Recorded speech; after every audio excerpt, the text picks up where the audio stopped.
Hey, thanks so much for stopping by and checking out the video. Make sure if you need more help with the throwing events or how to train for them, go check out the website, elitethrowscoaching.com. You can check out our ebooks, you can check out our downloadable videos, do a video analysis, but make sure you check out our camp tab as well. We do a big overnight camp every year. We also do camps and clinics all around the country on the weekends during track season. So make sure to see if we're coming to your area, and if we are, hopefully we get to see you out there with us. Thanks so much again for watching the video. Hope you like it.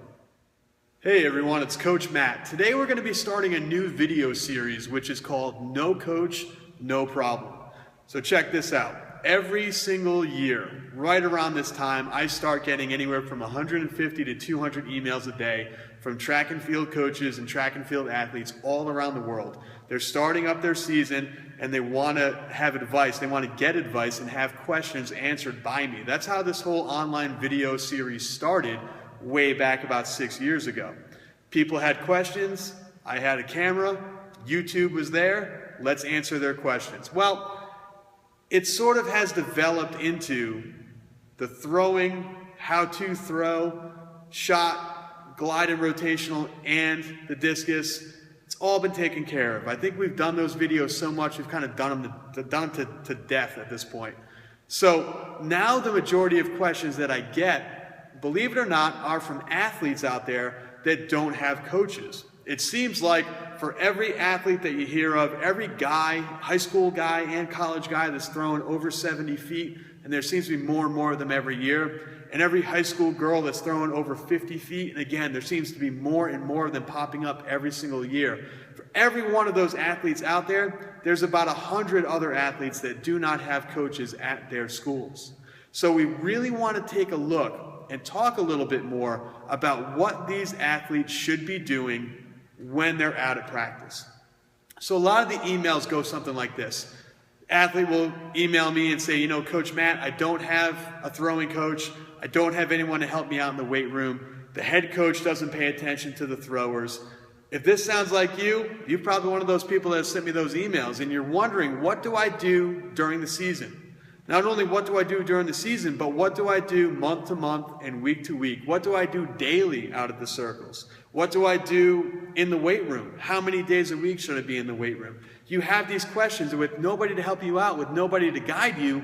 What are you supposed to do? So hopefully over the next couple of weeks, we're going to go through and give you some answers. Now, here in New England, and I know other parts of the U.S. as well, we're in the very beginning. This is the end of the first week of track practice here in Rhode Island. I know Massachusetts starts up next week. I know other states have already started a week or two ago, and other states aren't starting for another week or two. So this is a great time to release this. For those athletes that don't have coaches out there, hopefully this helps you out. So today what I'm going to do is I'm going to talk about what you should be doing seasonally. So we're going to take a look at track season today as one big sort of training block, if you want to put it that way. If you were a weightlifter or a power lifter, you have blocks of training. Sometimes they're 12-week blocks, 16-week blocks. What we talk about as a season, track season is normally 13 weeks long. Now, sometimes you have a 12-week season. If the snow is really bad, sometimes it's an 11-week season. If you're in a warmer weather state, sometimes it's a little bit longer. It might be 15, 16 weeks. You may have already started practice 3-4 weeks ago. But we want to take a look at the season and how that season is broken up, okay? So the first thing that we're going to do is we're going to look month to month. And I'm going to use what happens here in New England, which is very similar to what happens in other track and field states around the country, and that is what goes on during the season. Well, if you have a 12 or a 13-week season, let's break it up into 3 different parts. The first third of the season is where you're going to be doing sort of your practices 5 days a week. Typically, you won't have any track meets for about the first 2 to 3 weeks, sometimes even 4 weeks of the season, and you're really just working on practice. So, the first third of your season is what we're going to call practice. So, practice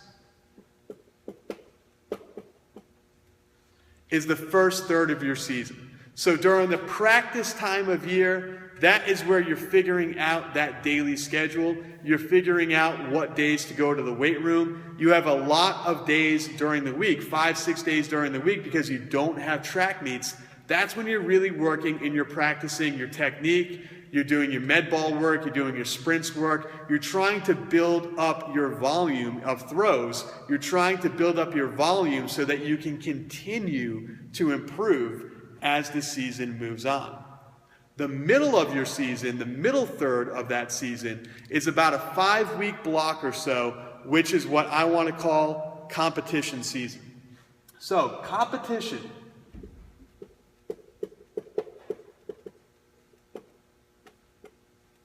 Competition season is that middle of your season. So this is where you're having all of your dual meets. This is where you have your smaller meets. This is where you might be going against your crosstown rival. This is where a lot of the smaller invitationals start happening. So it's about a 5-week block or so of meets that are happening in the middle of the season. Now, when these happen, you typically have them 2 to 3 days per week. They're scattered all throughout. It's like someone just took a dartboard and just a calendar and some darts and just started saying, okay, where am I going to put these meets? So we'll do one on Tuesday, and then Friday, and then Monday, and Wednesday, and Saturday, and then the next Tuesday. They're random all over the place. This is where a lot of people really start to fall off, because now that there's meets, you can't practice as much during the week. It's tough to get in the weight room, and you might not know when to get in the weight room. And at the same time, you're competing, so your body's getting a little bit beat up. You're doing a lot of hard throws. You might be feeling a lot of soreness. And in the weight room, you're still trying to build a little bit of volume. You haven't started to back off yet. So it's a really tough time of year. The end of the season, you've heard me talk about this a lot before, is championship season.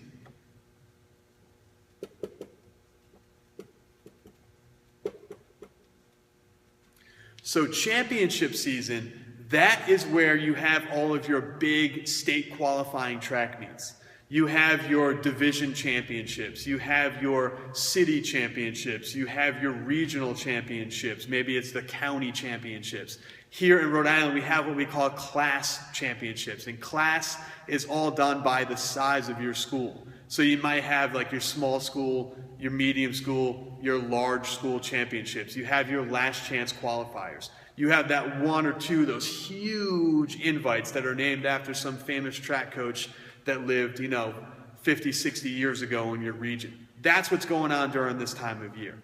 So the championship seasons lead you into the bigger championship meets. So your junior varsity state championship, your freshman state championship, your all-state championship. And here in New England, we have a New England championship, which is sort of how we traditionally end our season. For those of you who are good enough, then you have nationals. So the championship season, that's the end of the year. Now typically here it gets even easier to practice because now a lot of these meets are on the weekends. So now you get your Monday through Friday back where you can practice. Sometimes if it's a Friday meet, you still have Monday through Thursday. It's a lot easier to schedule what to do at practice. It's a lot easier to schedule what to do in the weight room and when to do it. So a lot of us right now, we're in that practice time of year. So tomorrow what we're going to do is we're going to shoot a new video talking about what to do during this first third of the season. A week by week of what should be doing during this time of year. And hopefully it's going to get you guys prepared for this first third of the season. Again, this is probably the easiest part of the season. You don't have any track meets. It's very easy to go out and practice every single day, and it's very easy to get in the weight room at least 2 times a week because you don't have any big meets coming up. You don't have any dual meets during the middle of the week. The only thing that might be holding you back, which we're going to talk about tomorrow, your team right now is probably super huge because you have all new people that have come out and haven't quit yet. You also have the bad weather to deal with. There might still be snow on the ground. It's still cold outside. You still have a lot of maybe coaches that are still trying to feel out what happens during the day-to-day process. If you don't have a coach, you're still trying to figure out what happens week to week, day by day. So we're going to talk about this. We're going to help you out as much as you can. As always, if you have questions, please leave them down below. hopefully this series is going to help you all out a lot, tell you what to do. And again, if you don't have a coach, no problem. Make sure, guys, go check out EliteThrowsCoaching.com. Check out the camps that we have coming up this summer. Check out clinics that are probably coming to your area. And also check out the ebooks and the videos and the other stuff that we have on the website to really help you out as this season moves along, okay? The link is right down below. I'm trying to give you guys as much free information to help you out as possible. I've been there. I've been that guy that didn't have a coach. I know what you're going through. And hopefully we can help you all out to have a great season, PR when it counts, and get in there and have a nice, enjoyable, happy track season. All right, stay tuned, subscribe, like this, share this video, and we'll see you guys in the next one. We're talking about what goes on during that practice time of year.